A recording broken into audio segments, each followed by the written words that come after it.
Dando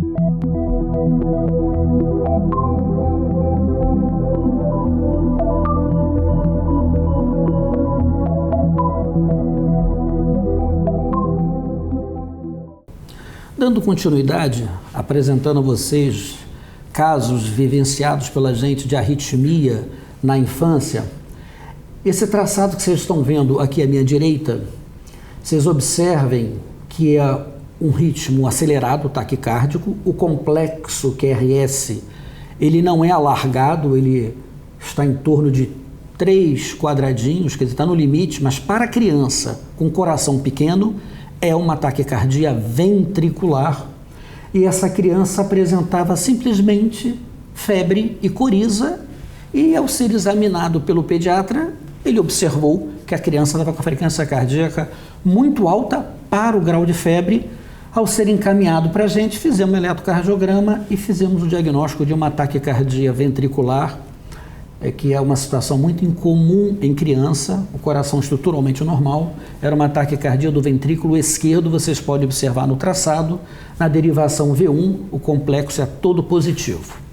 Às vezes você lida com crianças que têm doenças cardíacas associadas, o que aumenta a complexidade das repercussões clínicas. Nesse caso aqui era uma criança de 2 dias de vida que tinha uma estenose pulmonar importante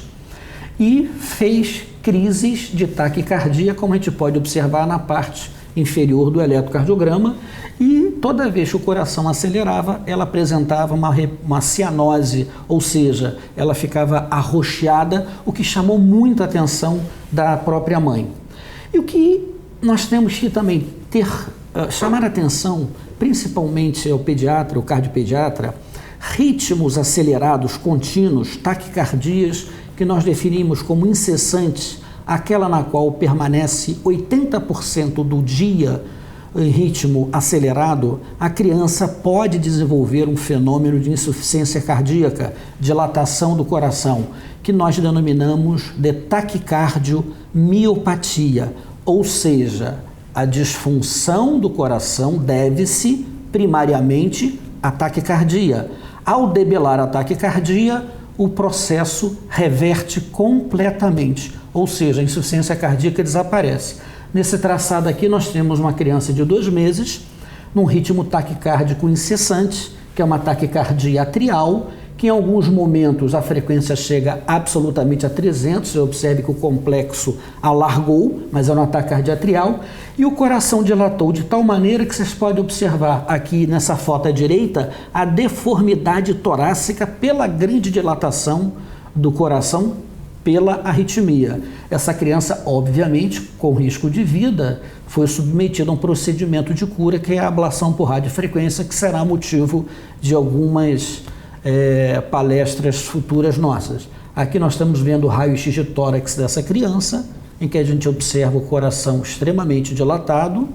em que a gente vê que o ecocardiograma, o ultrassom dessa criança mostrou uma grave falência cardíaca, em que o que nós denominamos fração de ejeção extremamente baixa, em torno de 30%, com repercussão clínica significativa. Ela tinha um fígado grande, ela estava desnutrida, não se alimentava, ou seja, ela estava numa situação de risco de vida. Por isso, apesar da idade, ela com 7 meses foi submetida a esse procedimento de cauterização do foco causador da insuficiência cardíaca. E isso é absolutamente possível. Nós também podemos identificar, como a gente está vendo nesse traçado aqui à minha direita,